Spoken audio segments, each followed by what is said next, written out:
Nous sommes avec Zakaria Djemé, qui est le porte-parole de la famille Djemé. Et si on parle de Djemé, c'est lié à M. Mamadou Djemé, qui a été présenté par le procureur de la République comme étant le cerveau des commandos qui devait faire des actions de violence le 30 mars dernier. Alors, M. Zakaria Djemé, qu'en est-il exactement par rapport à ces accusations portées sur M. Mamadou Djemé? Oui, bonjour, monsieur Papa Legna. D'abord, je vous transmets toutes mes salutations. Rapidement, sans tarder, par rapport à ces accusations, moi, je voudrais vous apporter des éclaircissements sur ces allégations qui ne tiennent pas. Voilà, si je commence à présenter Mamadou Djemé qui a été accusé d'être un membre du MFDC, Mamadou Djemé n'a jamais été un membre du MFDC. Parce que c'est quelqu'un qui a quitté le village presque très jeune, de 1995 jusqu'à 2013, il résidait à Dakar. Là où il travaillait dernièrement, c'est un certain général Babacar Gueye. Et là, à partir de là-bas, ils ont tissé de très bonnes relations. Qu'en 2013, avec l'avènement des fermes du plan REVA, géré par Andida, qu'on a conseillé Mamadou de retourner au Bercail pour aller travailler dans la ferme. Donc, s'ils disent que c'est quelqu'un qui est rebelle, c'est totalement différent de la réalité, c'est très loin de la réalité. Les moments les plus sombres du MFDC, Mamadou Djemé résidait à Dakar. Et à Dakar, là où il travaille, c'est pas n'importe qui. Le général Babacar Gueye, avec qui ils ont tissé de très bonnes relations, c'est lui qui rendait service, n'est-ce pas, toute la famille. Mamadou Djemé, son premier fils, n'est-ce pas, il l'a surnommé Babacar Gueye. Vous parlez du général Babacar Gueye? Général Babacar Gueye. Et jusqu'à présent, je peux vous dire que c'est grâce à l'élection que Mamadou, de temps en temps, il retourne à Dakar, rendre service à la famille. Avant de rentrer, tout ce qu'ils peuvent lui donner comme truc, bon, on lui donne et il rentre. Et il va nourrir sa famille. Donc, quelqu'un qui était, c'est un général.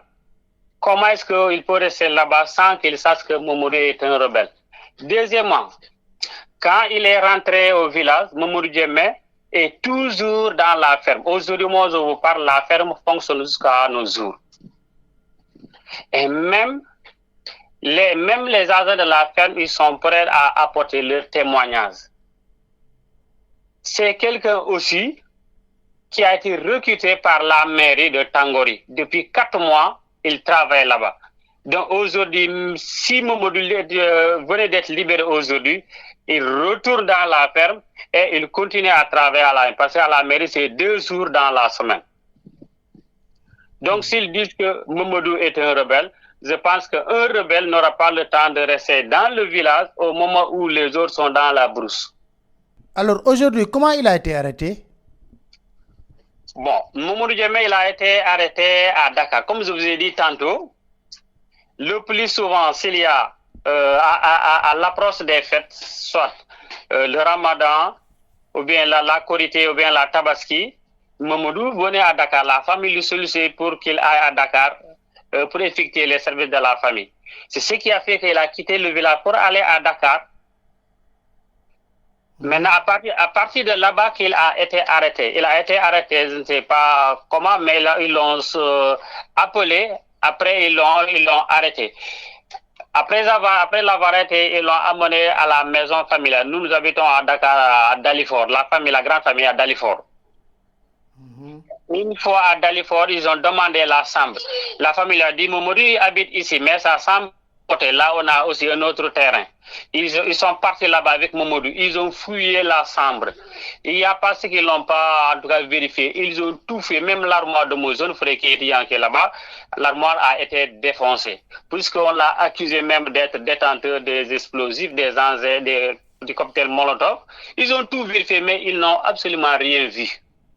Est-ce qu'aujourd'hui vous avez des nouvelles de Mamadou, où il se trouve? Jusqu'à nos jours, on n'a pas de ces nouvelles. On n'a pas de ces nouvelles. On parle là-bas, c'est un seul que mon frère l'a vu quand on le sortait de la prison pour aller, je ne sais pas, pour aller l'interroger. Depuis ce jour, on n'a pas de nouvelles sur Mamadou Djemé. Vous ne savez pas, il est emprisonné où? Non, on ne sait pas jusqu'à présent. Parce que, bon, à chaque fois qu'il parle là-bas, on dit non, vous ne pouvez pas le voir. En tout cas, jusqu'avant-hier, j'étais là-bas, mais ils disent qu'on ne peut pas le voir, quoi. Alors, qu'est-ce que vous comptez faire présentement? Bon, je voudrais apporter d'autres éclaircissements par rapport à, parce qu'ils l'ont accusé d'être l'organisateur de toutes les manifestations violentes à Bignona. Ouais, ce qui est très loin de la réalité, ce qui est faux. Le procureur a dit, Mamadou a organisé les manifestations violentes le 14 et le 16. Dieu a fait que ces dates-là, Mamadou était en voyage avec la famille pour une affaire traditionnelle. Ils ont quitté le village le 15, ils sont allés dans un autre village, ils ont passé la nuit jusqu'au 16. Mamadou en compagnie avec des membres de la famille, 4 hommes, des tantes et des sœurs. Ils sont rentrés le 16 aux environs de 15 heures. Ils se sont regroupés dans notre village jusqu'à 6 heures avant de se disperser pour que ceux qui rentrent chez lui. Donc, comment est-ce qu'on peut être en voyage? Ils disent que c'est la géolocalisation. Comment je me pose la question, comment est-ce que c'est la géolocalisation? Pour tracer quelqu'un qui est en voyage, on lui dit qu'il a assisté aux manifestations. Ce qui ne colle même pas avec la réalité. Deuxièmement aussi, le procureur a dit, dans son premier jour, il a dit, il habite Signan, proche de Bignona. C'est lui qui l'a dit. Entre-temps, on l'entend dire, le jour de manifestation, Mamadou Djemé a quitté son village Tangori pour se rendre à Bignona vers 7 heures, où il est resté jusqu'à 18 heures. Mamadou, il est de Cafès. Donc, comment il peut quitter Tangori, son village? Comment il peut habiter à Sindia, tantôt il est de Cafès? Donc, on se pose la question, il y a combien de Mamadou? Oui. D'accord. Merci beaucoup, M. Zakaria Djemé, pour ces explications. Oui, ok, merci, M. Papa Legna. Je vous en prie, je compte sur vous en tout cas pour dénoncer ça, pour dénoncer ces allégations, quoi. Parce que tout ce qui a été dit sur Mamadou, en tout cas, rien ne tient. C'est totalement différent de la réalité. Merci.